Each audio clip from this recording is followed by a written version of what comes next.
اعوذ باللہ من الشیطان الرجیم بسم اللہ الرحمن الرحیم الحمد للہ رب العالمین والصلاة والسلام علی سید الانبیاء والمرسلین حبیب الہ العالمین ابی القاسم محمد اللہم صلی علی محمد آل محمد وعلی آلہ الطیبین الطاہرین سیما بقیت اللہ فی الارضین قال اللہ تعالی فی کتابہ الکریم بسم اللہ الرحمن الرحیم ونرید ان نمن علی الذین استضعفوا فی الارض ونجعلہم ائمہ ونجعلہم الوارثین۔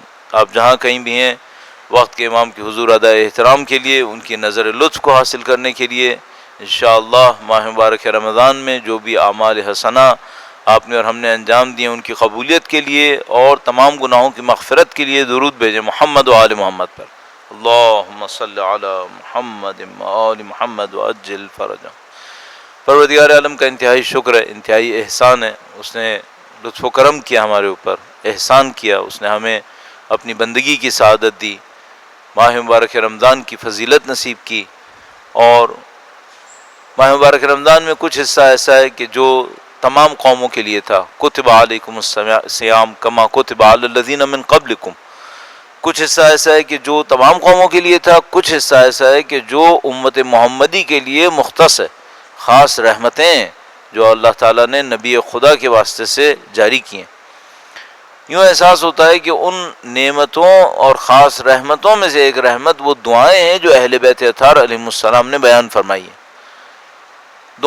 دعا پہلے بھی تھی، انبیاء کرام علیہ السلام اللہ کے حضور ندا کرتے تھے، مناجات کرتے تھے۔ حضرت داؤد علیہ السلام کی مناجات مشہور ہیں اور کہتے ہیں کہ تورات کے جو مین کانٹینٹس تھے وہ دعا پر ہی مشتمل تھے۔ تو دعا کوئی نئی چیز نہیں ہے، جب سے انسان اس دنیا کے اندر ہے، اپنی عاجزی کو احساس کرتا ہے، اللہ کی کبریائی کو احساس کرتا ہے جو اس کی فطرت کے اندر موجود ہے، تو کسی کو پکارتا ہے۔ اب یہ ہے کہ اگر اپنی فطرت پہ باقی رہے، انبیاء کی ہدایت کے اوپر باقی رہے تو اللہ کو پکارے گا، اس کو پکارے گا کہ جس کا کوئی شریک نہیں ہے، جو کبھی کمزور نہیں ہوتا، جو ہمیشہ طاقتور ہے۔ اور اگر خدا نہ کرے نعوذ باللہ تعالیٰ غلط ماحول کے اندر رہ گیا تو کسی اور کو پکارنا شروع کر دے گا، لیکن جب وہ کسی اور کو پکارے گا تب بھی سننے والا خدا ہی ہوگا۔ تو دعا چاہے وہ خدا سے مانگے چاہے وہ کسی اور سے مانگے، سننے والا تو خدا ہی ہے۔ یہ خدا متعال کا عجیب لطف ہے، اور اس نے اپنے اور بندوں کے درمیان دعا کے معاملے میں دروازے کو کھلا چھوڑ دیا کہ ادعونی استجب لکم، تم مجھے پکارو، مانگو مجھ سے اور میں تمہیں جواب دوں گا۔ اور اللہ کے نبی نے قرآن کریم کے ذریعے سے سب کو یہ بتا دیا کہ دیکھو تمہارے اور خدا کے درمیان دعا مانگنے میں کوئی حجاب نہیں ہے، دعا مانگو۔ اور خدا متعال نے قرآن کریم میں جو پر محبت ترین جملات ارشاد فرمائے ہیں وہ اس وقت ارشاد فرمائے ہیں جب وہ بندوں سے کہتا ہے کہ مجھ سے مانگو۔ تو یہ مانگنا صرف دنیا کی ضرورتوں کو پورا کرنا نہیں ہے، یہ مانگنا در حقیقت بندے کا خدا کے ساتھ ایک رابطہ ہے جو اس کے وجود کو ایک نئی روشنی دیتا ہے۔ آپ نے دیکھا ہے کہ مثلا اگر ایک پودے کو پانی ملے، صاف شفاف پانی ملے، اچھا پانی ملے تو کیسا پودا زندگی پاتا ہے، اور اگر اسی پودے کو صحیح پانی نہ ملے، گندا پانی ملنے لگے تو اس پودے کی جان ختم ہو جاتی ہے، اس کی زندگی ختم ہونے لگتی ہے۔ یہ جو دعا ہے یہ شفاف پانی ہے جو ہماری روح کے لیے ضرورت ہے۔ ہماری روح ڈھلی ہے خدا کی فطرت کے اوپر، فطرت اللہ التی فطر الناس علیہا، یہ فطرت خدا ہے جس کے اوپر ہماری روح ڈھل گئی ہے۔ وَإِذَا نَفَخْتُ فِيهِ مِن رُوحِي فَقَعُوا لَهُ ساجدین، یہ خدا کی روح ہے جو ہمارے اندر آئی ہے۔ یہ جو خدا کے ساتھ ہماری سنخیت ہے، خدا کے ساتھ ہماری جنس میں ایک حد میں ایک جیسا ہونا ہے، یہ تقاضا کر رہا ہے کہ ہمارا خدا سے ایک رابطہ ضروری ہے۔ اگر یہ رابطہ ہوگا تو یہ مشینری صحیح کام کرے گی، اس کی عقل بھی صحیح کام کرے گی، اس کا شعور بھی صحیح کام کرے گا، اس کے فیصلے بھی صحیح فیصلے ہوں گے۔ اور خدا نہ کرے نعوذ باللہ تعالیٰ اگر وہ رابطہ نہ ہو تو بھائی یہ وہ ایئر کنڈیشنر ہے جس کے اندر الیکٹریسٹی کا کنیکشن نہیں ہے، اگر اے سی کا بجلی سے کنیکشن نہیں ہے تو یہ اے سی ڈبہ ہے، اس کے اندر کچھ نہیں ہے، نہ یہ ٹھنڈا کرے گا نہ کچھ کرے گا۔ روح انسان بھی ایسے ہی ہے، خدا سے رابطے کی خلقت کے اوپر خلق ہوئی ہے. اور الحمدللہ رب العالمین، خدا متعال کا شکر ہے کہ اس نے ہمیں اللہ کے نبی اور ان کی اولاد طاہرہ و طیبہ سے رابطہ دیا کہ انہوں نے ہمیں یہ بتایا کہ تمہیں خدا سے مانگنا ہے، بات کرنی ہے، کلام کرنا ہے جس سے تمہاری روح کو زندگی ملے گی. تو گفتگو کیسے کرو؟ ہم سب جانتے ہیں کہ بھئی اگر میں یہاں سے اٹھ کر کسی مثلا کسی جگہ پہ چلے جاؤں، کسی محفل کے اندر جاؤں جس کے بارے میں مجھے نہ پتا ہو کہ اس محفل میں کیا ہوتا ہے. اجمالاً جانتا ہوں اچھے لوگ ہیں، بڑے لوگ ہیں، پڑھے لکھے لوگ ہیں، لیکن مثلا اس کی کلچر سے میں واقف نہیں ہوں، اس کے اٹھنے بیٹھنے سے، رہنے سہنے سے میں واقف نہیں ہوں، تو میں مشکل میں پھنس جاؤں گا کہ بھئی میں ممکن ہے جاؤں کوئی صحیح کام کروں، پتہ چلے وہ تو الٹا ہو جائے. جیسے آج کا کرونا کا ماحول ہے، پہلے جہاں ملتے تھے اگر ہمیں محبت دکھانی ہوتی تو ہاتھ ملاتے تھے، بہت عقیدت دکھانی ہوتی تھی گلے سے لگاتے تھے. ابھی کسی کو ہاتھ ملاؤ تو شاید جھڑک دے گا کہ بھائی طرف ہاتھ لے پہ رہو، محبت کے ساتھ جھڑکے گا کہ مولانا میں نہیں چاہتا آپ بیمار ہو جاؤ، آپ پیچھے ہو جاؤ. تو بھئی ہمیں کیا پتا وہاں جو خدا کی بارگاہ ہے اس کے آداب کیا ہیں؟ ہم تو نہیں پہنچے ہوئے وہاں پہ. تو اللہ نے اور اس کے نبی نے اور ان کی اولاد طاہرہ نے لطف کیا اور ہمیں یہ بتایا کہ دیکھو خدا سے گفتگو کرنے کے آداب یہ ہوتے ہیں. وہ اس محفل کے انیس تھے، وہ اس محفل کے جلیس تھے، اور ہم جاہلوں کو اور اجنبیوں کو یہ بتایا کہ دیکھو یہاں ایسے قدم رکھتے ہیں. اللہم انی افتتح الثناء بحمدک، یوں شروع کرتے ہیں. الحمدللہ رب العالمین سے جیسے شروع کرتے ہیں اس طرح سے دعا افتتاح شروع ہوتی ہے. افتتح الثناء بحمدک، خدا میں شروع کرتا ہوں تیری حمد کے ساتھ، الحمدللہ رب العالمین کی طرح. تو یہ دعا کنیکشن ہے، دعا ہمیں اس محفل میں لے جانے کا طریقہ کار ہے، اور اس محفل میں پہنچا کر ہمیں اس محفل کا اہل بنانے کے لیے ایک کوشش ہے. تو یہ جو دعائیں ہیں یہ صرف پڑھنے کی نہیں ہیں، یہ دعائیں روح تک اتارنے کی ہیں. بدقسمتی جو ہم لوگوں کے ساتھ ہو گئی ہے، اکثر کے ساتھ ہو گئی ہے، چاہے وہ عربی جانتے ہوں چاہے وہ عربی نہ جانتے ہوں، وہ یہ کہ بھائی دعا کا یہ ٹائم ہے، اتنے منٹ میں یہ دعا پڑھنی ہے. اب وہ کبھی جلدی پڑھنی ہے کبھی دیر سے پڑھنی ہے، ڈیپینڈنگ کہ وہ جو قاری ہے وہ اس کی لہن کتنی ہے. لیکن اس کے اوپر توجہ بہت کم رہ جاتی ہے کہ بھائی وہ جو پڑھنے والا ہو وہ یہ پڑھ نہ رہا ہو، وہ مانگ رہا ہو. زیادہ تر محفلوں کے اندر ایک بندہ بیٹھا ہوتا ہے اور وہ دعا پڑھ رہا ہوتا ہے، اور پڑھتے پڑھتے باقی لوگ سن رہے ہوتے ہیں اور معاملہ ختم ہو جاتا ہے.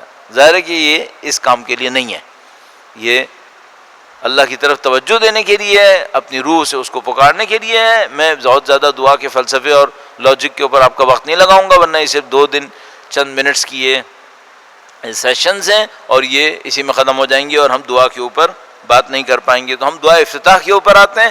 ماہ مبارک رمضان خدا متعال ایک خاص فضیلت دیتا ہے، ایک خاص موقع دیتا ہے اپنے بندوں کو کہ تم اپنے خول سے نکلو. جو لوگ دنیا کی زندگی کے اندر مشغول ہو گئے تھے وہ دنیا کی مشغولیتوں سے تھوڑا سا فارغ ہوں اور وہ ماہ مبارک رمضان کے اندر اپنی روح کے اوپر کام کرنے کی کوشش کریں، محنت کریں. اب یہاں پہ 2 کیٹیگریز فوراً بن جاتی ہیں. دعا کی طرف جاتے جاتے پھر ذرا سا رک گیا. ایک وہ کیٹیگری بن جاتی ہے جس کا سارے سال ہم و غم شکم رہا تھا، جب وہ ماہ مبارک رمضان میں پہنچا اور اس نے مجبوراً روزہ رکھ لیا، اب ہم و غم یہ ہے کہ کھانا کب بند ہوگا، کھانا کب شروع ہوگا. تو بس وہ اس کے اوپر فوکسڈ ہے کہ بھائی یہ کھانا کب بند ہوگا، کھانا کب شروع ہوگا، اور بیچ میں کس کی یاد ہے؟ بیچ میں کھانے کی یاد ہے کہ کب دوبارہ موقع ملے گا. کیوں؟ اس نے سارے سال شکم پرستی کی تھی. اب یہ ماہ مبارک رمضان میں بھی شکم پہ تو نہیں پہنچ پا رہا ہے خدا کے حکم کی وجہ سے، ورنہ عذاب آئے گا. تو وہ پلاننگ اس کی ساری اسی میں رہ گئی ہے. اور ہمیں کیا کرنا چاہیے؟ ہمیں یہ کرنا چاہیے کہ نہیں بھائی یہ موقع ملا ہے اللہ کی طرف توجہ دینے کا، کچھ دعاؤں کا، کچھ مناجات کا، کچھ نمازوں اور قرآن کریم کے اوپر خاص توجہ دینے کا، اور سب سے اہم یہ اپنی زندگی کے ہدف کو دیکھنے کا. یہ جو دعا ہے، یہ ماہ مبارک رمضان کے خاص لمحات کی دعا، یہ زندگی کے اہداف کو بیان کرنے کے لیے. تو میں آپ کا مزید وقت نہ لوں اور چند جملات عرض کرتا ہوں، اور اس کے بعد اس کے اوپر چند جملات تشریح میں.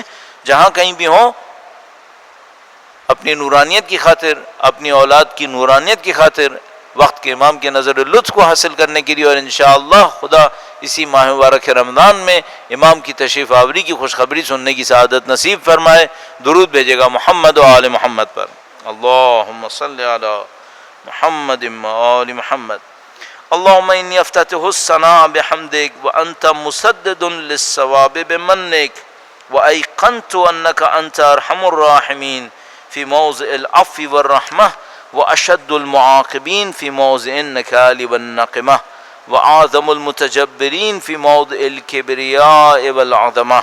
اے خدایا تیری حمد کے ذریعے تیری تعریف کا آغاز کرتا ہوں اور تو اپنے احسان سے راہ راست دکھانے والا ہے. بات ہی ہدایت سے شروع ہوئی ہے کہ خدایا تو ہدایت دینے والا ہے. اگر آپ تھوڑا سا ان جملات کو سورہ فاتحہ سے ملائیں تو آپ کو لگے گا جیسے سورہ فاتحہ دوسرے الفاظ میں نازل ہو گئی ہے. بالکل ایسا لگنے لگتا ہے.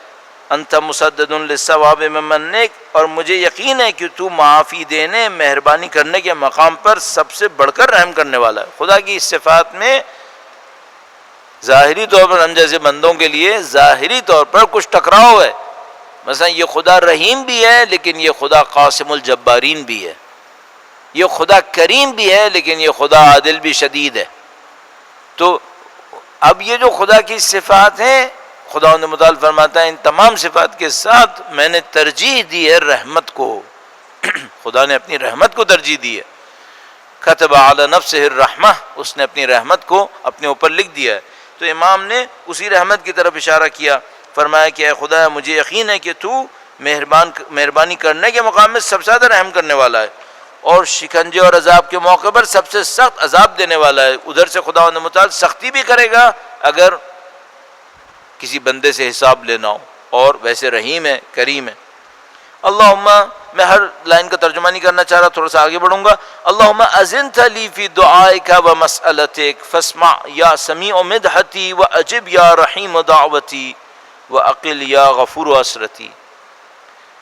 دعا کا ایک حصہ شروع ہوتا ہے جس میں خدا کے ساتھ ایک کنیکشن بنایا، خدا کی حمد و ثنا کی، خدا کی صفات کا تذکرہ کیا، اور اس کے بعد اگر میں ایک جملہ کہوں شاید دعا کے جذبات کو ریفلیکٹ کر لے، وہ خلائی لحاظ سے شاید اتنا اچھا جملہ نہ ہو. انسان اپنا درد دل کرنا چاہتا ہے خدا سے، اور اس درد دل کو کس سے شروع کرتا ہے؟ اپنی محبت کے اظہار سے. یہ دعا بہت عجیب ہے. ان دعاؤں کے اندر ویو لینتھ ہے، ویوز بنتی ہیں. کبھی انسان محبت میں اوپر جاتا ہے، کہتا ہے خدا تم میرے لیے اتنا اچھا ہے، تم میرے ساتھ یہ کیا، تم میرے ساتھ یہ کرتا ہے. اس کے بعد ایک دم سے ایک ڈاؤن سائڈ آتی ہے، کہتے ہیں لیکن خدا میں نے اچھا نہیں کیا، میں نے برا کیا، اور میں نے نافرمانی بھی کر دی جبکہ تو نے میرے ساتھ اتنا اچھا کیا تھا. پھر کہیں اچانک ایک ویو بنتی ہے سختی کی طرف، خدا مجھے معلوم ہے تو سختی بھی کرتا ہے. یہاں جو اسٹارٹنگ ہے یہاں پہ اپنائیت کو بڑھانے کا ایک انداز ہے. اور خدا میں آ گیا ہوں تو میری بات سن لے، میں سنانا چاہ رہا ہوں. انسان کے اوپر جو سخت ترین مرحلے آتے ہیں زندگی کے، وہ آتے ہیں تنہائی کے. تنہائی فزیکلی آئسولیشن نہیں ہے، یہ جو آج کل سوشل ڈسٹینسنگ ہے، فزیکل آئسولیشن ہے، یہ تنہائی نہیں ہے. یہ فزیکل تنہائی ہے، یہ میٹیریل تنہائی ہے، یہ آسان ہے. انسان کی وہ تنہائی ہوتی ہے کہ وہ ہجوم کے اندر بیٹھا ہوتا ہے لیکن تنہا ہوتا ہے، وہ تنہائی شدید ہوتی ہے. اس تنہائی میں انیس اور جلیس انسان کو چاہیے ہوتا ہے جس کے ساتھ وہ دل لگائے. خدا وہ تنہائیوں میں ساتھ دینے والا ہے. اور اسٹارٹنگ بالکل ایسے ہی ہے کہ ایک انسان جیسے تنہا بیٹھا ہوا ہے اور اللہ سے کہتا ہے خدایا اللہم اذنت لی فی دعائک، اے اللہ تو نے مجھے اجازت دی کہ تجھ سے دعا و سوال کروں. فاسمع یا سمیع مدحتی. ہم اور آپ بعض اوقات ہجوم کے اندر بیٹھے ہوتے ہیں، بڑا ہجوم ہوتا ہے. مثلا جیسے ابھی پچھلے ماہ مبارک رمضان میں آپ اور کہیں جاتے ہوں گے، وہاں پہ دعا افتتاح ہو رہی ہوتی ہے، سینکڑوں لوگ مثلا کئی لوگ بیٹھے ہوئے ہیں وہاں پہ. آپ کہہ رہے ہیں، آپ ہمیشہ اس طرح مت سوچیں. آپ ذرا ان بھائیوں کو بھی سوچیں جو مثلا بعض اوقات جیل کی کال کوٹریوں میں بیٹھے ہوتے ہیں، جو اپنی تنہائیوں کے اندر بیٹھے ہوتے ہیں، جو مثلا ایسی جگہوں کے اوپر ہیں جہاں کوئی سننے والا نہیں ہے. اور ان دعاؤں کا بھی جو ایک باریک لطف ہے، مزہ ہے، وہ انہی تنہائیوں کے اندر ہے. البتہ اجتماع کے اندر دعا کرنے کے اپنے فائدے ہیں، اس کا انکار نہیں کیا جا سکتا، اس کی اپنی افادیت ہے. لیکن جو اصل لطف آتا ہے وہ یہ کہ انسان اپنی ذاتیات کے اندر سے اپنی اس ذاتی حیثیت کے اندر رہتے ہوئے خدا کو پکارے. انداز اللہم اذنت لی فی دعائک و مسالتک، اے خدا تو نے مجھے اجازت دے رکھی کہ تجھ سے دعا و سوال کروں، میں کہاں اور تو کہاں؟ این التراب و رب الارباب، کہاں یہ مٹی کا ڈھیر، کہاں وہ آسمانوں کا خدا، لیکن تو نے خود اجازت دے دی مجھے، تو نے کتنا کمال کر دیا. فاسمع یا سمیع مدحتی، پس اے سننے والے اپنی یہ تعریف سن. وَأَجِبْ یا رحیم دعوتی، اب جب کہ تو سمیع ہے تو سن لے اس ناقص کو بھی. کمال کی تو سب سنتے ہیں، نقص کی کون سنتا ہے؟ نقص کی خدا سنتا ہے، کمال کی بھی وہی سنتا ہے، سمیع ہے. فاسمع یا سمیع مدحتی، اس سماعت الہیہ کے اندر خدا کا لطف ہے. یہ سماعت وہ نہیں ہے مائکروفونز اور جاسوسی کی سماعت، نہیں، اس سماعت میں لطف خدا ہے. ورنہ تنہائیوں میں ندا دینے والی کی کون سنتا، مصیبتوں میں پھنس جانے والے کو کون سنتا؟ اور خدا کا لطف یہ ہے کہ وہ یہ کہتا ہے تم جتنا مصیبت میں پھنسو گے مجھے قریب ترین پاؤ گے. امن یجیب المضطر اذا دعاہ یکشف السوء، مضطر چاہیے. اے سمیع اپنی یہ تعریف سن. وَأَجِبْ یا رحیم، اور اے مہربان میری دعا قبول فرما. وَأَقِلْ یا غفور عشرتی، اے بخشنے والے میری خطا معاف کر دے. اور جب یہ مانگا ہے نا کہ خدا یہ کر دے یہ کر دے، تو پھر وہ خدا کے پرانے احسانات کو یاد فرماتے ہیں اور کہتے ہیں خدایا آج نیا دن نہیں ہے، تو ہمیشہ سے میرے ساتھ یہی کرتا آیا. دعائے کمیل میں کیسے کہا خدایا میں تجھ سے ایک توقع لگائے بیٹھا ہوں، کیونکہ تو نے، میں جب بچپنے میں تھا تو نے مجھے میری تربیت کی ہے، تو نے مجھے غذا دی ہے. یہاں پہ وہی لہجہ ہے. فَكَمْ يَا إِلَٰهِ مِنْ كُرْبَةٍ قَدْ فَرَّجْتَهَا، اے خدایا میری کتنی مصیبتوں کو تو نے پہلے ہی دور کر دیا. وَهُمُومٍ قَدْ كَشَفْتَهَا، وہ کتنے ہی اندیشوں کو ہٹا دیا. یہ جو ہموم قد کشفتہا ہے اس کو بہت کم لوگ سمجھ پائیں گے جن کو پتا ہو ہموم کی جکڑ کیا ہوتی ہے، پریشانیوں کی جکڑ کیا ہوتی ہے. پریشانی کی جکڑ ایسی ہوتی ہے انسان سانس لیتا ہے تو پریشان ہوتا ہے. ان ہموم کو دور کرنا کسی کے بس کی بات نہیں ہے، صرف خدا انہیں متعال کر سکتا ہے. وہ ہموم قد کشفتہا واسرۃ قد اقلتہا ورحمۃ قد نشرتہا وحلقۃ بلاء قد فککتہا. کیسے مجھے بلاؤں نے گھیرا اور تو نے مجھے نکال لیا. کون نکال سکتا تھا؟ صرف خدا ہی کر سکتا تھا. قرآن کریم میں فرماتا ہے جب ان کے اوپر سخت ہوائیں چل رہی ہوتی ہیں سمندروں کے اندر، ان کو کون بچا سکتا ہے سوائے خدا کے. اتنا کہنے کے بعد پھر خدا کی دوبارہ حمد و ثنا شروع کیا. الحمدللہ الذی لم یتخذ صاحبۃ ولا ولدا ولم یکن له شریک فی الملک ولم یکن له ولی من الذل وکبرہ تکبیرا. حقیقت یہ کہ ان آیات شریفہ کی جو میں نے ابھی تلاوت کی جو دعا کا حصہ ہے، اس کا مفہوم حقیقت یہ ہے کہ ہمیں بالکل نہیں معلوم کیا مفہوم ہے اس کا. ظاہری طور پہ تو ہمیں پتہ ہے اس کا مطلب کیا ہے، لیکن حق کیا ہے، مطلب کیا ہے، ہمیں نہیں معلوم. اور شاید مجھے یہ لگتا ہے کہ ہمیں سورہ قل واللہ بھی نہیں معلوم، سورہ اخلاص بھی نہیں معلوم کہ اس کا حق کا مطلب کیا ہے. 3 سورہ اخلاص پڑھو، نورانیت کا ایسا دائرہ انسان کے اوپر آتا ہے جو اس کو کن کن مصیبتوں سے بچا لیتا ہے. کون سا دائرہ دیکھا ہے بھائی ہم نے؟ ہمیں نہیں پتا 3 سورہ اخلاص میں کون سا دائرہ بنتا ہے. پتہ نہیں، واقعا جنہوں نے دیکھا ہوگا، جنہوں نے سمجھا ہوگا وہ بڑے خوش نصیب ہوں گے واقعا. تو یہ چیزیں واقعا ہمیں نہیں معلوم، لیکن بہرحال اللہ کا کرم ہے، اہل بیت نے ہمیں بتایا. الحمدللہ بجمیع محامدہ کلہا علی جمیع نعمہ کلہا. خدا نے متعال کی حمد و ثنا کی ہے اور مختلف طریقوں سے جو آیات کریمہ کے اندر آئے ہیں اور یا آیت کریمہ کے اندر نہیں ہیں ان سب کو عرض کیا ہے. ایک آدھ حصے کو میں سلیکٹ کرتا ہوں اور اس کے بعد آگے بڑھنے کی کوشش کرتے ہیں. درود بھیجے گا محمد و آل محمد پر. اللہم صلی علی محمد و آل محمد وعجل فرجہم. مثلا فرمایا کہ الحمدللہ الفاشی فی الخلق امرہ وحمدہ. حمد اس اللہ کے لیے جس کا حکم اور حمد خلقت میں آشکار ہے. الظاہر بالکرم مجدو، اس کی شان اس کی بخشش کے ساتھ ظاہر ہے. الباسط بالجود یدہ، اس کی بن مانگے دینے میں اس کا ہاتھ کھلا ہوا ہے. خوبصورتی، بن مانگے دینے میں اس کا ہاتھ کھلا ہوا ہے. الباسط بالجود، یدہ، ایک دفعہ کوئی مانگتا ہے اور دوسرا دیتا ہے. الباسط بالجود یدہ، ایک دفعہ کوئی مانگتا ہے اور دوسرا دیتا ہے. الباسط بالجود یدہ، ایک دفعہ کوئی مانگتا ہے اور دوسرا دیتا ہے. الباسط بالجود یدہ، ایک دفعہ کوئی مانگتا ہے اور دوسرا دیتا ہے. میں نے مانگا کسی نے دے دیا، یہ بھی اچھا ہے۔ میں نے زندگی میں بہت کم چیزیں مانگ کر خدا سے لی ہوں گی، کثیر ایسی ہیں جو خدا نے بن مانگے مجھے دی ہیں۔ میں نے کچھ مصیبتوں کو اپنی زندگی کے خدا سے مانگ کے دور کیا ہوگا، کثیر مشکلات، مصیبتیں، آفات، بلائیں ایسی ہیں جو خدا نے خود سے دور کی ہیں اپنے لطف و کرم سے، میرے مانگنے کا بھی انتظار نہیں کیا۔ یہ خدا کی محبت ہے، خدا کی چاہت تھی۔ الباسط بالجود یدہ الذی لا تنقص خزائنہ، دینے سے اس کے خزانے کم نہیں ہوتے، ولا یزیدہ کثرۃ العطاء الا جودا وکرما، کوئی کسی کو دیتا ہے تاکہ اس کے سر پہ احسان رکھے، خدا اگر کسی کو دیتا ہے کثرت کے ساتھ عطا کرنے سے اس کی بخشش اور سخاوت کے سوا کسی چیز میں اضافہ نہیں ہوتا۔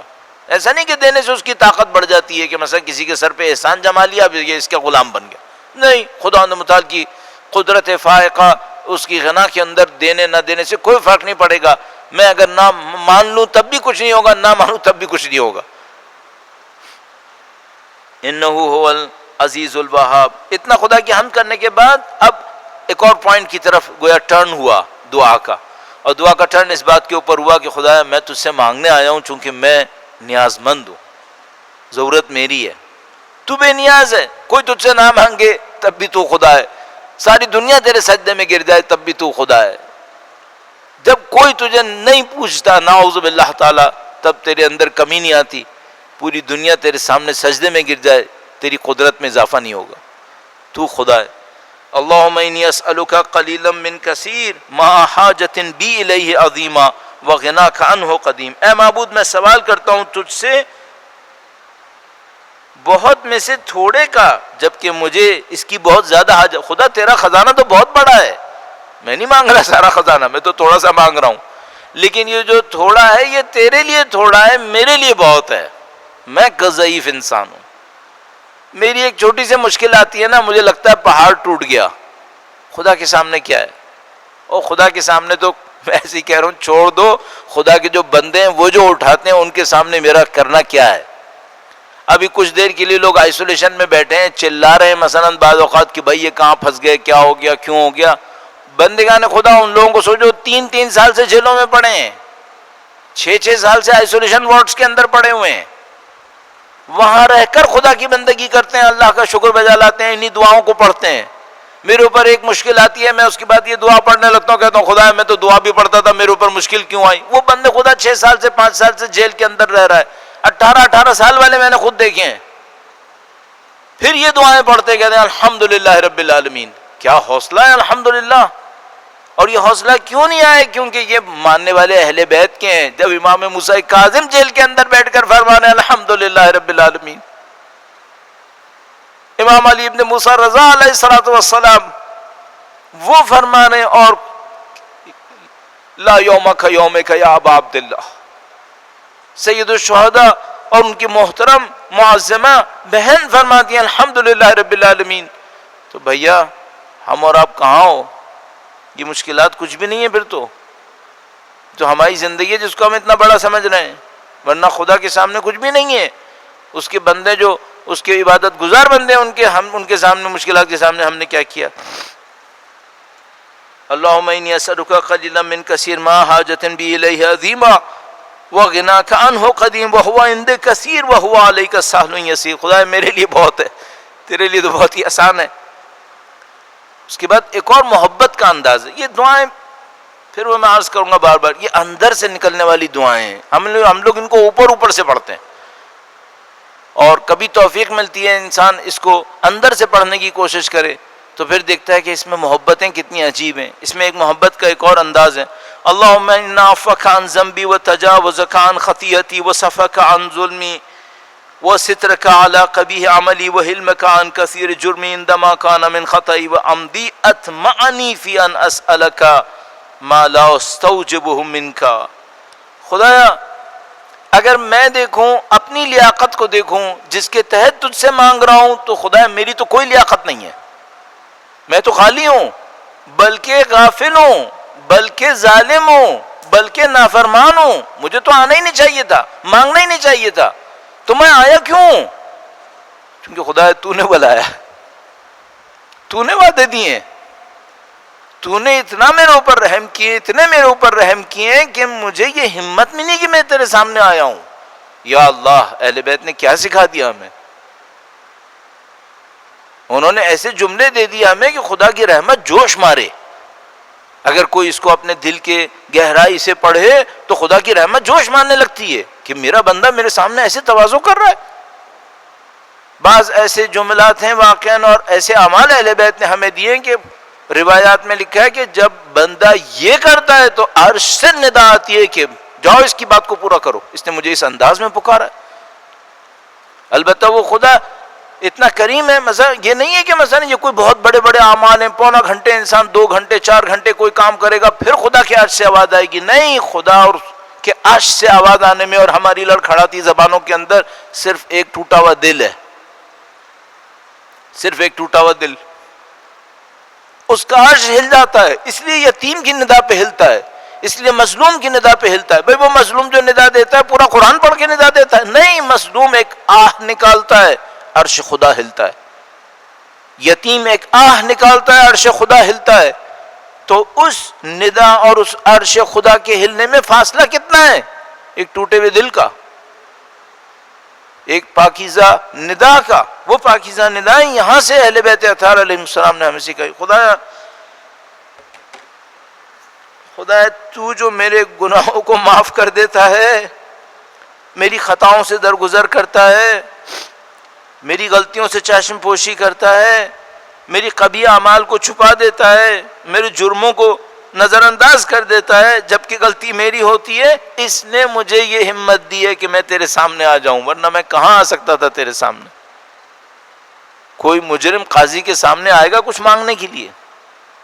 کوئی مجرم قاضی کے سامنے آئے گا مانگنے کے لیے، اسے پتا ہے یہ قاضی ابھی پکڑ لے گا، اس کو میں کیا مانگنے آؤں گا، 4 جرم کی سزائیں میرے سر پہ ڈال دے گا۔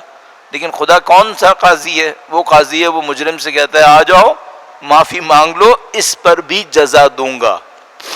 معافی مانگنے پہ بھی، ہاں معافی مانگنے پہ جزا دے گا، توبہ پہ جزا دے گا۔ توبہ پہ 2 فائدے ہیں، گناہ بھی بخشے گا اور جزا بھی دے گا۔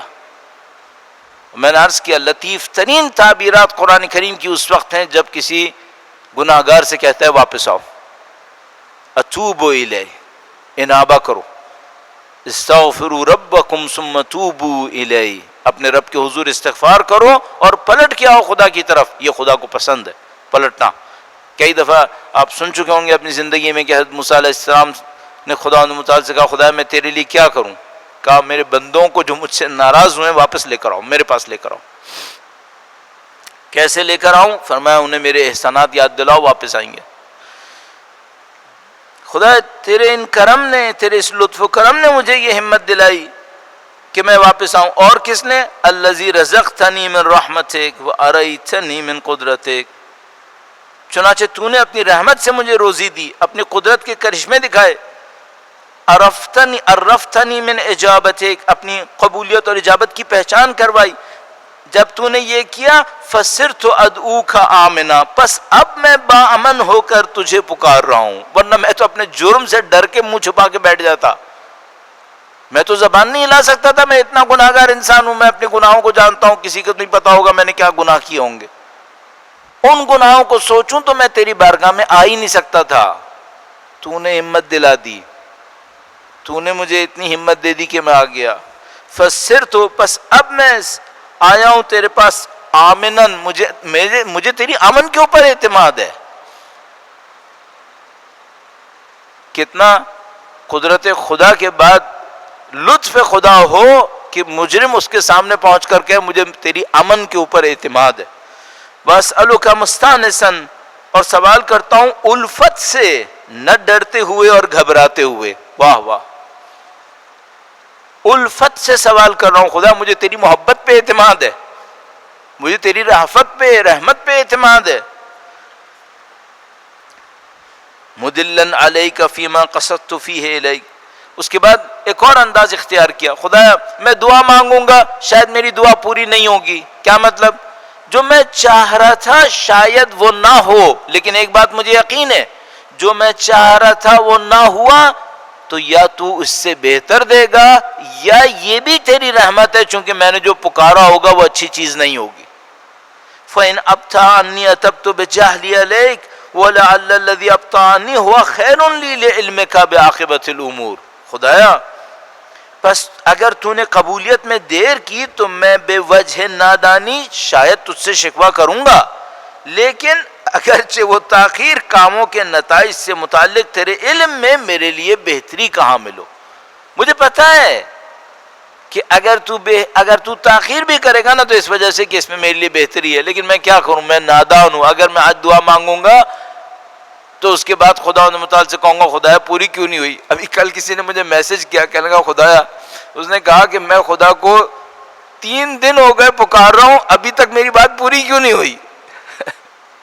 بچپن ہے ہم لوگوں کا، ساری زندگی پکاروں اور خدا پوری نہ کرے اور میں مر جاؤں تو پھر آرزو کروں گا کہ روایت کے مطابق آرزو کروں گا کاش کوئی دعا پوری نہ ہوئی ہوتی۔ روایت میں ہے کہ جو ہم لوگ دعا مانگتے ہیں پوری نہیں ہوتی، اس کا جو اجر ہے جب مجھے قیامت کے دن آخرت میں وہ اجر ملے گا تو میں اپنے اندر آرزو کروں گا کہ کاش میری دنیا کی کوئی دعا پوری نہ ہوتی، چونکہ وہ جو دعائیں پوری ہو گئیں ان کا ثواب کم ملا، اور جو دعائیں پوری نہیں ہوئیں ان کا ثواب کیا ملا۔ خدا اپنی اس عظمت کے ساتھ کہتا ہے تمہیں نہیں معلوم میں نے تمہارے لیے کیا چھپا کے رکھا ہوا ہے۔ اپنی عظمت کے ساتھ کہتا ہے تمہیں نہیں معلوم میں نے تمہارے لیے کیا چھپا کے رکھا ہوا ہے۔ یہ خطاب مجھ سے نہیں ہے، پوری انسانیت سے۔ اس پوری انسانیت میں علماء اور عرفاء، اولیاء، اوصیاء سب شامل ہیں۔ اولیاء اور اوصیاء کو کہہ رہا ہے کہ تمہیں نہیں معلوم میں نے تمہارے لیے کیا چھپا کے رکھا ہے۔ بس میں جاہل سمجھ سکتا ہوں کہ میرے لیے کیا چھپا کے رکھا ہوا ہے؟ کہاں سمجھ سکتا ہوں؟ تو میں قیامت کے دن آخرت میں اللہ سے دعا کروں گا، مثلا اس موقع پہ سوچوں گا کاش کوئی دعا پوری نہ ہوئی تھی۔ اب لیکن اس وقت تو جاہل ہوں نا، اس وقت تو بےتاب ہوں، اس وقت تو بے چینی ہے میرے اندر، تو میں چاہتا ہوں ہر دعا جلدی سے پوری ہو جائے، جبکہ خدا کی حکمت ہے۔ اس کے بعد یہاں پہ امام نے ایک اور انداز اختیار کیا اللہ کے سامنے۔ میں ٹائم اس لیے دیکھ رہا ہوں کہ ظاہر ہے کہ ہمیں وقت کا خیال کرنا ہے۔ پھر یہاں پہ ایک اور انداز اختیار کیا امام نے، اور امام سے کہا، امام نے اللہ سے یوں ارشاد فرمایا فَلَمْ أَرَ مَوْلًا كَرِيمًا أَصْبَرَ عَلَى عَبْدٍ لَئِيمٍ مِّنْكَ عَلَيَّ يَا رَبِّ إِنَّكَ تَدْعُونِي فَأُوَلِّ عَنْكَ وَتَتَحَبَّبُ إِلَيَّ فَأَتَبَغَّضُ إِلَيْكَ وَتَتَوَدَّدُ إِلَيَّ فَلَا أَقْبَلُ مِنْكَ كَأَنَّ لِيَ التَّطَوُّلَ عَلَيْكَ۔ فرمایا کہ اے خدایا میں اچھا بندہ نہیں رہا، تو مجھے محبت سے پکارتا رہا اور میں تجھ سے دور بھاگتا رہا۔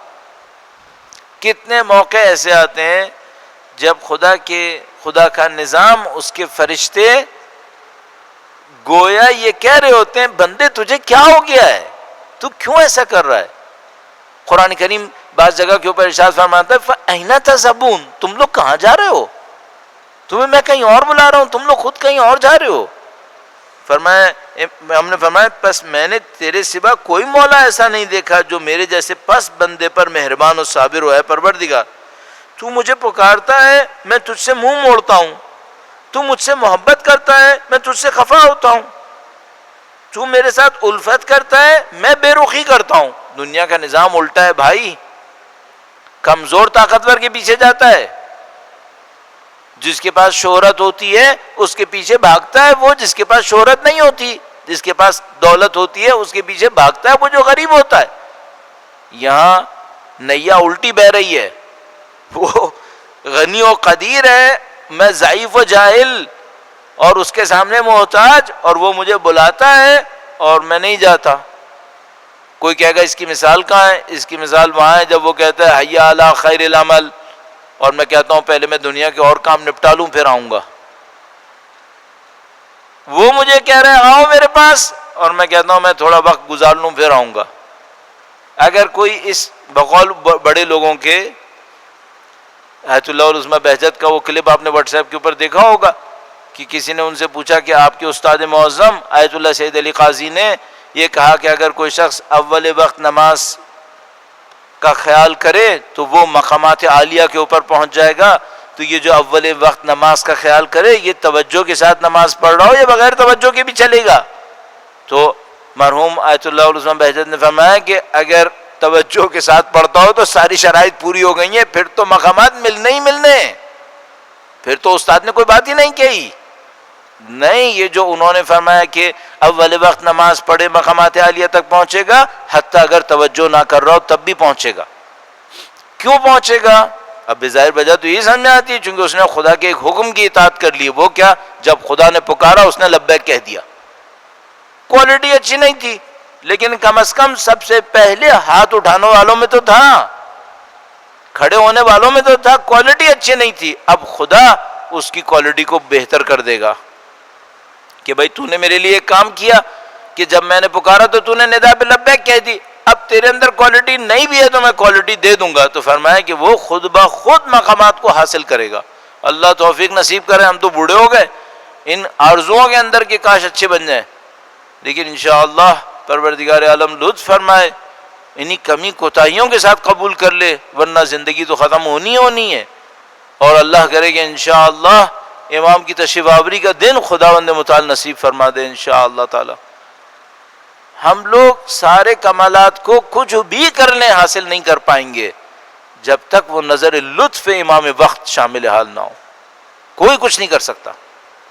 یہ کوئی میدان ہے ہی نہیں جس کے اندر کوئی انسان اکیلے ہاتھ پاؤں مار کے کہیں پہنچے گا. یہاں صرف لطف خدا ہے، اور اس لطف خدا کا مظہر نبوت اور امامت کے سائے کے اندر متجلی ہے. تو کوئی کتنا ہی ہاتھ پاؤں مارے ایک جگہ تک پہنچا لے کہ اب امامت ساتھ دے، سفینۃ النجات، مصباح الہدا، پھر وہاں سے اس کی زندگی شروع ہوگی اور کرامتیں شروع ہوں گی. لیکن یہ کام آسان نہیں ہوگا. جیسا کہ ابھی تلاوت قرآن کریم جب آپ نے سنی تو اس کے اندر انہوں نے سورہ کہف کے اس واقعے کو بیان کیا جو حضرت موسیٰ اور حضرت خضر کا تھا.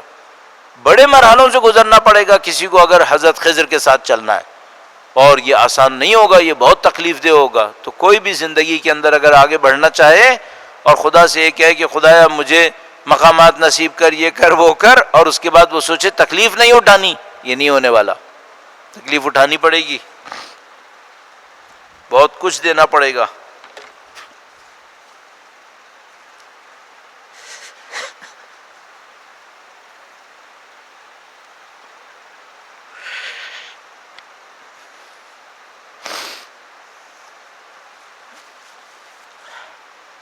خدایا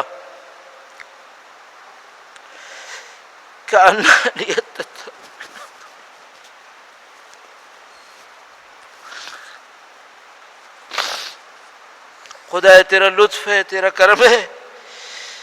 فلم یمنعک ذلک من الرحمت لی والاحسان. خدایا میں نے غلطیاں کی لیکن تو نے اپنی رحمت اور احسان کو کم نہیں کیا. والتفضل علیہ، تو نے اپنا فضل و کرم جاری رکھا. بجودک و کرمک فرحم عبدک الجاہل. خدایا ہم اپنی جہالت کا اعتراف کرتے ہیں، نادانی کا اعتراف کرتے ہیں. فرحم عبدک الجاہل. صرف بندے پہ احسان نہ کر، تو اپنے اچھے بندوں پہ تو احسان کرے گا ہی کرے گا. اگر کوئی بندہ تیرا عالم ہوا تو اس پہ احسان کرے گا. عالم پہ مانے واقعاً اہل علم، صرف صنف علم نہیں، اہل علم، اہل ذکر. اچھے بندوں پہ تو تو کرے گا، جاہل پہ کون کرے گا؟ نادان پہ کون کرے گا؟ تو کرے گا. خدا نے متعال تیرے سوا کون ہے یہاں پہ؟ فرحم عبدک الجاہل، اپنے اس جاہل بندے پہ احسان کر. وجد علیہ، فضل فرما. بفضل احسانک انک جواد کریم، تو بہت زیادہ سخی ہے. سخاوت صرف سکوں میں نہیں ہوتی، سخاوت محبت کے اندر ہوتی ہے سب سے زیادہ. کوئی آدمی اس سے محبت کرے جو اہل محبت ہو، اور کوئی اس سے محبت کرے جو اہل محبت نہ ہو. سخاوت یہاں پر ہے، سخاوت سکوں میں نہیں ہے، سخاوت جذبات کے اندر ہوتی ہے میرے خیال میں زیادہ. الحمدللہ مالک الملک مجری الفلک. ہمارا ٹائم اختتام پر ہے. چند جملات عرض کر کے انشاءاللہ آج اس کو اختتام پہ لے کے جاتے ہیں، یعنی پہلے حصے کو. اس کے بعد کل انشاءاللہ اس کو فالو کریں گے. مجموعی طور پر اگر آپ سورہ فاتحہ کو دیکھیں، اس دعائے افتتاح کو دیکھیں تو دعائے افتتاح دو حصوں پہ مشتمل ہے. ایک میں خدا کے ساتھ رابطہ ہے جس کی کچھ منازل کچھ حصے میں نے آپ کی خدمت میں عرض کیے, اور ایک حصہ اس خدا سے رابطے کو بڑھاتے ہوئے ولایت کے ساتھ رابطہ ہے, نبوت اور ولایت کے ساتھ رابطہ ہے. تو آپ دیکھیں گے تقریباً آدھے حصے پر جا کر جملات کا رخ تبدیل ہوتا ہے نبوت کی طرف اور پھر امامت کی طرف, اور اس کے بعد اختتام پر جاتے ہوئے وقت کے امام کی طرف, اور پھر ان کے مقابلے میں ہماری ذمہ داریاں کیا ہیں. یہ پورا نظام ہے. اگر آج کوئی شخص امام کی تشریف آوری کے لیے دعا کرتا ہے, یہ در حقیقت توحید کا اثر ہے, یہ توحید کا اثر ہے جو اس کے وجود کے اوپر پڑنا چاہیے, اور یہ کنیکشن ہے جو اس دعا افتتاح کے اندر جمع ہوا ہوا. توحید سے شروع کیا, محبتوں سے شروع کیا, اللہ کی نعمتوں کو یاد دلایا, بڑے پاکیزہ جملات ہیں, بہت اس کے اندر عظمتیں ہیں. مثلا اگر صرف چند جملے, چونکہ میں چاہتا ہوں کہ کل انشاءاللہ اس حصے کے اوپر توجہ دیں جو نبوت اور امامت سے متصل ہے, اگر صرف ایک دو جملے عرض کروں, فرمایا کہ الحمدللہ الذی لیس لہ منازع یعادلہ, حمد اس اللہ کا جس کا کوئی ہمسر نہیں کہ اس سے جھگڑا کرے, مثلا اس کے مقابلے میں کوئی نہیں ہے جو اس سے نزاع کرے. ولا شبیہ یشاکلہ, نہ اس کا جیسا کوئی ہم شکل ہے. ولا ظہیر یعاضد. اس کے بعد چند جملے ارشاد فرمائے, قہر بعزتہ الاعزاء, کتنے ہی طاقتور ایسے تھے جن کی گردنوں کو خدا نے جھکا دیا. وہ اپنی عزت میں سب عزت اور طاقت والوں پہ غالب ہے, نہ کوئی پکارے للکارے خدا کو. کیوں؟ اگر خدا کو للکارو گے تو پھر ساری طاقتوں کے اوپر طاقتور ہے. پھر وہ قہر بعزتہ الاعزاء وتواضع لعظمتہ العظماء, اس کی عظمت کے سامنے ہر آدمی نے سر جھکا دیا. فبلغ بقدرتہ ما شاء, الحمدللہ الذی یجیبنی حین انادی, حمد اس خدا کی جس کو جب پکارتا ہوں تو وہ جواب دیتا ہے. ویستر علی کل عورۃ وانا عاصی, اور وہ میری تمام برائیوں کو چھپا دیتا ہے. بس انشاءاللہ یہ جملات قابل توجہ, آپ ہر روز انشاءاللہ دعا افتتاح پڑھ رہے ہوں گے, اور ان جملات کو اس انداز میں دیکھیں کہ آگے جا کے فرماتا ہے ینجی الصالحین, فرمایا الحمدللہ الذی یؤمن الخائفین وینجی الصالحین, ڈرنے والوں کو پناہ دیتا ہے, صالحین کو نجات دیتا ہے. یرفع المستضعفین, مستضعفین کو بلند کرتا ہے. یضع المستکبرین, مستکبرین کو زیر کر دیتا ہے. یہلک ملوکا ویستخلف آخرین, بڑے بڑے بادشاہوں کو ختم کر دیتا ہے, ان کی جگہ دوسروں کو لے آتا ہے. الحمدللہ قاسم الجبارین, حمد اس خدا کی جو دھونس دینے والے جباروں کو شکست دے دیتا ہے, ان کا منہ توڑ دیتا ہے. مبیر الظالمین, ظالموں کو برباد کرتا ہے. مدرک الحاربین نکال الظالمین, فریادوں کو پہنچنے والا, بے انصافوں کو سزا دینے والا. صریخ المستصرخین, موضع حاجات الطالبین, معتمد المؤمنین. الحمدللہ الذی من خشیتہ ترعد السماء وسکانها, حمد اس خدا کی جس کے خوف سے زمین اور آسمان لرز اٹھتے ہیں. وہ ترجف الارض وامارها, زمین اور اس کے آباد کار دہل جاتے ہیں. وہ تموج البحار ومن یسبح فی غمراتها, سمندر اور اس کی تہوں میں تیرنے والے اس کی حمد کر رہے ہوتے ہیں. الحمدللہ الذی ہدانا لہذا, حمد اس خدا کی جس نے اس کی ہمیں ہدایت دی. وہ اپنی ان تمام طاقتوں قدرتوں کے ساتھ ہم ناتوانوں کے اوپر لطف کرتا ہے اور ہمیں اس کی ہدایت دیتا ہے کہ ہم اس کے سامنے سر جھکائیں. الحمدللہ رب العالمین. یہ دعا افتتاح کا پہلا حصہ, کل انشاءاللہ دوسرا حصہ بیان کریں گے. جزاکم اللہ خیر. جہاں کہیں بھی ہیں اہل بیت اطہار علیہ السلام کی عظمت پر اور خدا متعال کے لطف و کرم کو حاصل کرنے کے لیے انشاءاللہ درود بھیجیں محمد و آل محمد پر. اللہم صلی علی محمد آل محمد وعجل فرجہم. یہ جو کوشچن آنسر سیشنز ہوتے ہیں, ان میں کچھ سوالات ایسے ہوتے ہیں کہ جو تقریباً ہر سال ہوتے ہیں, لیکن پھر بھی ان کا کوئی نہ کوئی فائدہ ہوتا ہوگا. ممکن ہے پچھلے سالوں میں لوگوں نے نہ سنا ہو, یا ممکن ہے ہمارے ذہن میں خدا کوئی نیا جواب ڈال دے, لیکن یہ کہ بہرحال کچھ سوال تکرار ہوتے ہیں. چلیے ان میں سے ایک سوال یہ ہے, کیا دعا اردو میں پڑھنی چاہیے یا عربی میں؟ کون سی زیادہ قبولیت ہے؟ دعا کی زبان میں قبولیت نہیں ہے, دعا کے پڑھنے والے کے دل میں قبولیت ہے. بعض اوقات کوئی دعا نہیں پڑھتا, نہ افتتاح پڑھتا ہے نہ غیر افتتاح پڑھتا ہے, لیکن پتہ نہیں کس دل سے پکارتا ہے کہ خدا قبول کر لیتا ہے. یہ دعائیں ہمیں ایک پلیٹ فارم دے رہی ہیں ان پلیٹ فارم کے اوپر کھڑے ہو کر ہم نے خدا کو پکارنا ہے، لیکن اصل ندا یہاں سے آنی ہے۔ وہ آپ عربی میں پڑھیں یا اردو میں پڑھیں، عربی میں ایک لطف ہے جو اردو میں نہیں آئے گا۔ اردو میرا ترجمہ ہوگا، عربی امام کا کلام ہے، اس کا ایک لطف ہے۔ اگر آپ اس لطف کو حاصل کرنا چاہتے ہیں عربی میں پڑھیں، نہیں آپ کو عربی سمجھ میں آتی ہے، آپ کہتے ہیں بھائی نہیں سمجھ میں آتی تو اردو میں پڑھ لیں، لیکن اصل مسئلہ جس دل سے آپ پڑھیں گے۔ البتہ بھائی اگر کوئی دعا افتتاح کو ہر روز پڑھ رہا ہوگا، تھوڑا سا نیچے اردو بھی دیکھ لے تو 5-10 دن کے بعد تو ویسے ہی عربی سمجھ میں آ جائے گی، جیسے دعائے کمیل ہے۔ ابھی تقریباً سب کو دعائے کمیل عربی اردو برابر ہو گئی، چونکہ اتنی دفعہ دعائے کمیل ترجمے کے ساتھ پڑھی ہوتی ہے، سمجھ میں آ ہی جاتی ہے۔ اسی طرح دعا افتتاح بھی ہے، دوسری دعائیں بھی بعض اوقات ایسی ہیں۔ لکھا ہے کہ کیا دعا، اچھا پتہ نہیں لکھا ہے ٹکڑوں میں پڑھے یا ایک ساتھ پڑھنی چاہیے، ڈپینڈ کرتا ہے۔ اگر آپ مثال کے طور پر آپ دیکھتے ہیں کنسنٹریشن آپ کی زیادہ اس وقت ہوتی ہے جب تھوڑا تھوڑا کر کے پڑھتے ہیں، تو تھوڑا تھوڑا کر کے پڑھ لیں۔ لیکن اگر آپ دیکھتے ہیں کہ نہیں پوری دعا میں ایک ساتھ پڑھوں تب بھی میری کنسنٹریشن رہے گی، یعنی ایسا نہیں ہے کہ کوئی مثال کے طور پر 10 منٹ پڑھو تو 10 منٹ کا ثواب ہوگا، 2 منٹ پڑھو گے تو 2 منٹ کا ثواب ہوگا، نہیں یہ معاملہ نہیں ہے۔ اب بعض اوقات 10 منٹ پڑھو گے ثواب شاید 5 گھنٹے کا ہوگا، کیونکہ آپ نے 10 منٹ کوالٹی کے ساتھ پڑھا ہے۔ تو ٹکڑوں میں یا پورے کو ایک ساتھ اس کا اتنا میٹر نہیں ہے، اصل میٹر وہ یہ ہے کہ توجہ ہو، رابطہ ہو خدا کے ساتھ، وہ زیادہ امپورٹنٹ ہے، بہت امپورٹنٹ ہے۔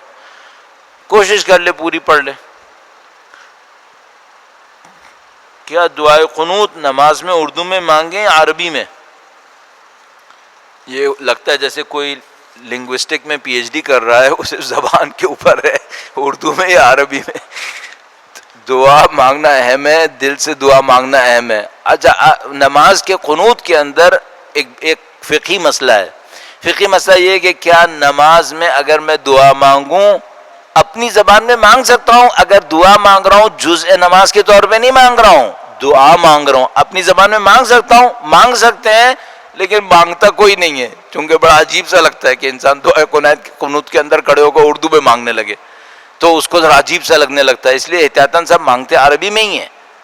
لیکن آپ کوئی بھی دعا مانگ سکتے ہیں، فقہی لحاظ سے بھی مانگ سکتے ہیں اور اپنی زبان میں بھی کر سکتے ہیں دعائے قنوت کے اندر، لیکن کرے گا کوئی نہیں، سب مانگیں گے عربی میں ہی مانگیں گے، کیونکہ ڈر لگنے لگتا ہے انسان کے دماغ سے کہیں یہی نہ نکل جائے میں نماز پڑھ رہا ہوں۔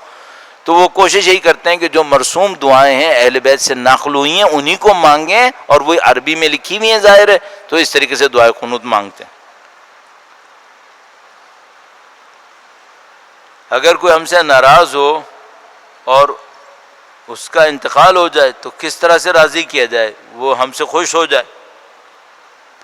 بہت سخت مرحلہ ہے، اور یہ میرے جیسوں کے لیے سوال ہوگا کہ بھائی تم نے اتنے لوگوں کو ناراض کیا، ان میں سے کچھ مرنے والے ہوں گے یا مر چکے ہوں گے۔ پہلی بات تو ہے کہ میں کوشش کروں کہ بھائی میں ایسا انسان بنوں ہی نہیں کہ جس سے لوگ ناراض ہوں۔ البتہ یہ بھی عرض کرتا چلوں، اگر کوئی شخص ایسا ہو کہ وہ حق پہ چلے گا، حق کی بات کہے گا، بہرحال کافی لوگ ناراض ہوں گے۔ امیر المومنین سے لوگ اتنے ناراض ہوئے، اب ظاہری طور پہ عرض کر رہا ہوں، کیوں؟ کیونکہ جب امیر المومنین نے ان کے باطل کے اوپر شمشیر چلائی، ان کے باطل کے اوپر اپنی زبان اعتراض کو اٹھایا، تو انہوں نے ناراض ہونا ہی تھا۔ لیکن اس ناراضگی کو میرے خیال میں سوال پوچھنے والے نے نہیں پوچھا ہے، اس نے ان سوال پوچھنے والے نے اس کی ناراضگی کو پوچھا ہے جس میں غلطی ہماری ہے۔ ہم نے کسی کو غلطی سے ناراض کیا، وہ مر گیا، اب کیا کریں؟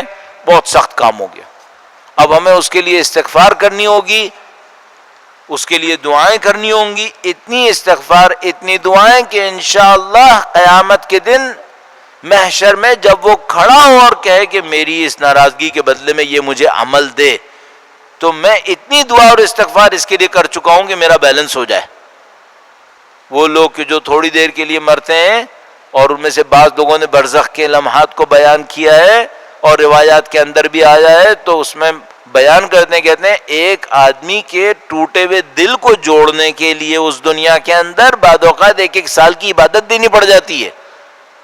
تو میں پہلے ہی سے ایسے آدمی کے لیے اتنی استغفار کر لوں، اتنی توبہ کر لوں، اس کے لیے اتنے درود پڑھ لوں، اتنے نیک اعمال انجام دے دوں کہ وہ وہاں پر اس دنیا میں پھر کھڑے ہو کے مجھ سے مطالبہ نہ کرے کہ بعد میں تو خود ایک اعمال کی قلت میں پھنسا ہوا ہوں گا، میں کہاں سے اس کو دیتا پھروں گا۔ البتہ ایک نسخہ روایات نے اور بیان کیا ہے، وہ نسخہ